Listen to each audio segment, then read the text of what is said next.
We're going to discuss two things. One is how to get your intention to work faster for you, no matter what you want, your attention, your want, your desire, your dream house. And the second thing is, I'm going to show you proof. This is amazing. I'm going to show you live proof here in Thailand, what happened to me yesterday, that proves to you that imagination does create reality. With your intention, okay, no matter if you're calling an attention, your want, your desire, lots of times what we do is, and I do the same exact thing, is we go after big things. And we go after big things right in the beginning. We go after our dream car. We go after our dream house. We go after this dream career, dream salary. We go after, I want to be a millionaire. I want to be a multimillionaire. And there's nothing wrong with that. Okay, you got to listen to me. There's nothing wrong with that at all. But it really stems from, to really increase your intention, to really increase things, to really come to you like rain, like money just coming down on you. Okay, it really stems from your law of belief. Okay, it really stems from what do you really believe? Okay, what you believe will always be proven to you. That's what you have to understand. What you believe deep down, the secret you, your secret thoughts, things that you tell yourself that you don't tell other people will always be proven to you. Let me give you an example here. Is if you get up in the morning and you stub your toe, and you say to yourself or you say out loud, well, this is going to be a crappy day.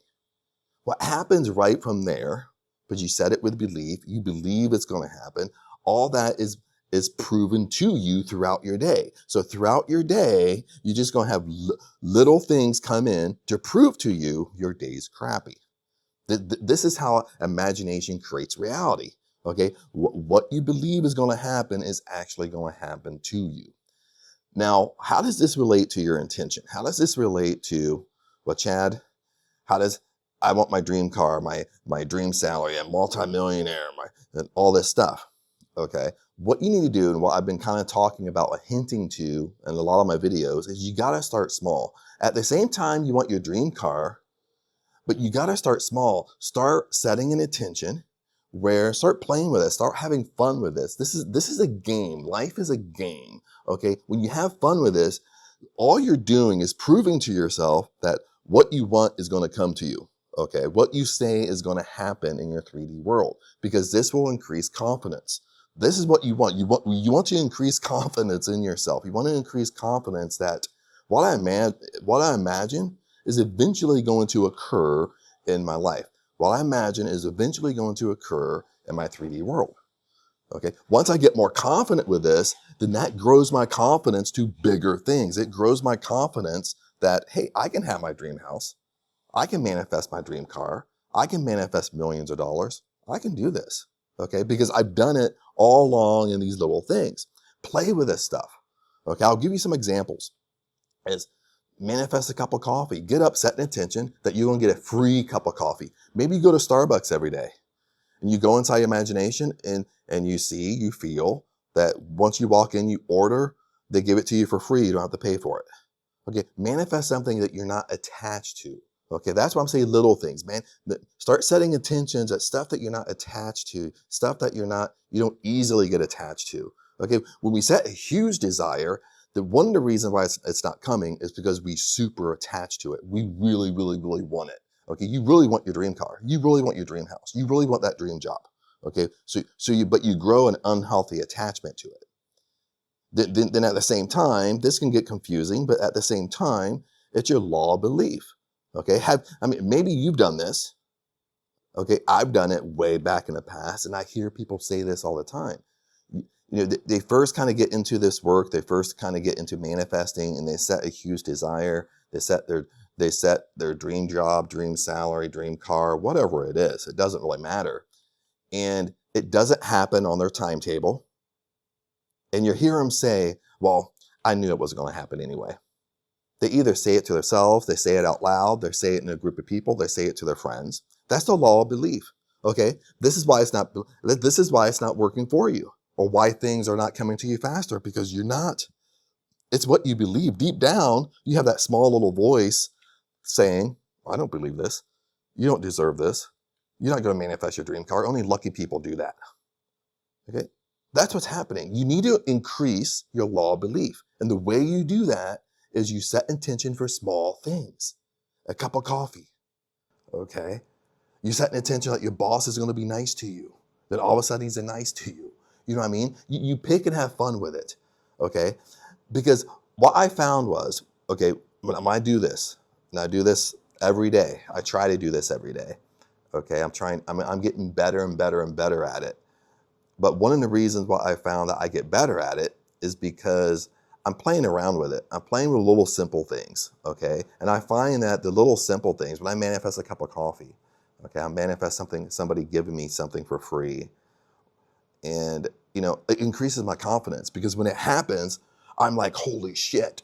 Like, imagination does create reality. Okay, what I think about, what I want is always going to come to me eventually. Okay, it might not come to me tomorrow. It might not come to me in 3 days, but it might come to me next week. You see what I'm saying? So use these little things to increase your confidence. But the more confident you get, the easier it is to actually go after bigger intentions. And this is why Neville Goddard, listen to this really quick, then we're going to move on to part 2. This is why Neville Goddard started the ladder technique. The ladder technique, okay, was a prereq. This is a prerequisite for him to actually work with you and mentor with you, because he wanted to prove to you imagination creates reality. He wanted to prove to you what you think about all day long is going to occur in your 3D world, is going to occur in your present moment, okay? This is a prereq. He wouldn't work with you until the ladder technique worked. And he picked a ladder. You could pick anything. It doesn't have to be the ladder. That's what I'm saying. It doesn't have to be a ladder. It could be a cup of coffee. You know what I mean? It could be something that you know you're not going to be attached to. Okay. So, but he picked a ladder, because a ladder you're not going to be attached to it. You're going to be like, why in the world do I want to climb a ladder? I don't understand. I've done it many a times. I don't need to. So it's easy to let go. It's easy to forget about it. And the next thing you know, you're climbing a flipping ladder. Okay. So that's why he did this, because he knew it increased your confidence. So that's how you speed things up, is do these little things, have these little wins, and that increases your confidence. Just like when you go into the gym, okay? I've been working out since June, but I'm still not in anywhere shape that I used to be 20 years ago, like when I trained professionally at all. I'm not even the strength-wise, okay? So when I go back in the gym, I'm not going to go over and pick up 80 or 90 pound dumbbells. I'm going to pick them up. I can't move them. But 20 years ago, that's what I used to work out with. Okay, I got to work up to that weight. Okay, it's kind of the same way here a little bit, is you need to increase your confidence. The more confident you get, the better things are going to be for you. Okay, let's move on to part 2 here. Now part 2, I just came back to Thailand. I was visiting family, and I came back beginning of September. Okay, now when I came back at the beginning of September, the pool was closed. The reason, not the pool was closed, the slide, we have a trolley slide in the pool. That trolley slide was shut down. So I went over and looked at it, and all the steel rods, like holding the pool together, like the staircase, like going up, was like rusted. Like the rust ate through the steel rods. And I was like, holy crap. And part of the reason, because when they built this complex, they built it cheap. That's why the rust ate it, but that's a whole nother point. But anyway, the trolley slide was closed, and that was crazy popular for the kids. That was totally shut down because the rust ate through everything. Then we have a bridge that walks across the pool, and I'll show you. We have the bridge going across. The railway was steel rods also. Those were rusted in half. The bridge wasn't closed down, but they put signs there for your safety. You know what I mean? So you don't fall off. But anyway, right when I came back, I was talking to my friend about this, and he lives here, he's retired. So he said like, oh dude, they're never gonna fix this stuff. They're never gonna fix this slide. The slide is shut down for good, because all these steel rods, they go through the concrete. They build them into the concrete. So, and having experience with Asia, if you have experience with Asia condos, even if they're gonna fix it, it takes them forever to fix it. It could take them a year to fix it. You understand what I'm saying? If you have experience with Asia. But he was telling me, Chad, they're never gonna fix this. That's gonna be shut down for good, because it built the steel rods into the cement. Same way for the bridge. They're never gonna fix it, but they built everything into the cement. And at first, I started to agree with him. I was like, yeah, because I have a lot of experience in Asia too. I've been living here for 3 years. So I was like, yeah. But then all of a sudden, I thought to myself, well, like one day, maybe a few weeks ago, I started thinking this, they're never going to fix stuff. And I thought, you know what? I'm going to set an intention. I'm going to go inside my imagination, set an intention that they're going to fix this. They're going to fix it. They're going to fix it soon. And they're going to start, oh, holy crap, it's windy out right now. They're going to start working on it. So that's what I did. I went to sleep at night, fell asleep in that state that they're fixing it. And I think I set an intention like right in the middle of the day. It doesn't matter when you do this stuff. I mean, when you go to bed at night, that's the most to influence your subconscious mind. But you can do this right in the middle of the day. Just sit back, close your eyes, and imagine. Now, I know all the staff here too, so I can see them working on it, taking it apart, fixing it, stuff like that. But amazing thing happened. I'm going to show you this. Amazing thing happened. Yesterday, I was on the elevator. And in the elevator, they have this great big, it almost looked like a giant iPad in the elevator that keeps all the residents informed what's going on, fixes and stuff like that.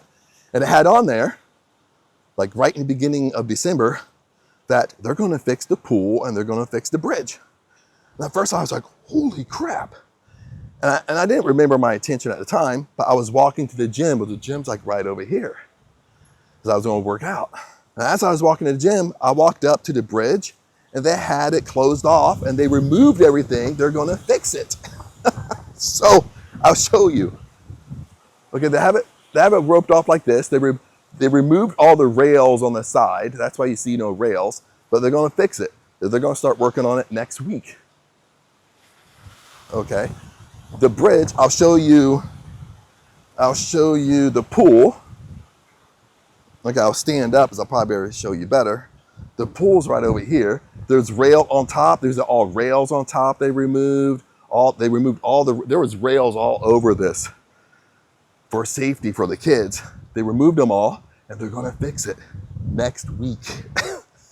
So when I'm walking to the pool, I'm like, and I saw this, then it dawned on me that, holy crap, I set this intention like 3-4 weeks ago.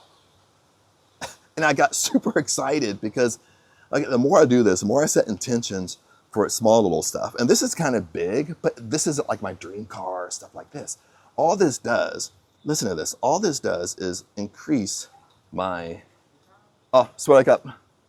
All this does is increase my belief that imagination creates reality. All it does, it creates my belief in what I'm thinking about is going to occur. And Neville Goddard talks about this. I was just listening to one of his old lectures that's on my channel, and he talks like this. He talks about this. He talks about if people only knew, like their thoughts create reality, what they say creates reality, their inner conversations create reality. If they really, really knew, they would be super strict on what they think about. Really, because we let our mind go down to the gutter, okay? We let our mind ramble on about the worst case scenario. And guess what? That's what eventually happens. The worst case scenario. It's just proving to us. Our belief is just proven to us. Like you can say, like, you're never wrong. I'm never wrong, because what you believe is proven to you. And what I believe is proven to me. That's the law of belief. But anyway, as we wrap this up, you have to do small things like this that increases your belief. Because when you increase your belief, you increase your confidence. And that's what it's all about. When things happen like this, it increases my confidence. And I get more confident in my own self. I get more confident in my own intentions, what my thoughts are thinking about. And I get more confident, like, hey, dude, I can have my dream house. I can have my 5,000 square foot dream house with a pool. I can have my dream car. I can have a $250,000 dream car. I don't need to know how it's going to happen. Okay? Your subconscious mind, listen to this, your subconscious mind is not linear. Okay? It's not linear. Your jump from living, I'll do an extreme example. You can jump from living in a shack to living in your dream house. That's how your subconscious mind works. Your subconscious mind is not linear. Like you have to go step 1, step 2, step 3, step 4, step 5, step 6. It can take you from step 2 to step 6. It can jump you.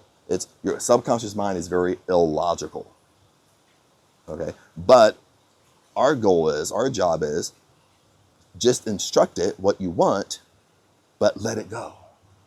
That's when manifesting works for me. When I really just truly let it go and I forget about it, like I did in this situation. I truly just let it go. I truly forgot about it. I was busy with work. I wasn't even thinking about it. Then boom, it happens. You know what I mean? Use these small stuff to increase your confidence. But other than that, my friends, that's what I wanted to share with you. Hopefully this helps. But make sure you leave a comment down below. I did upgrade a lot of YouTube. A lot of stuff is going on YouTube. I upgraded my pinned comment, upgraded the description. So check out the description, check out the pinned comment, and there's a lot of new stuff in there for you guys. But anyway, peace, blessings to you. Comment below, and love you guys, and I'll see you in the next video.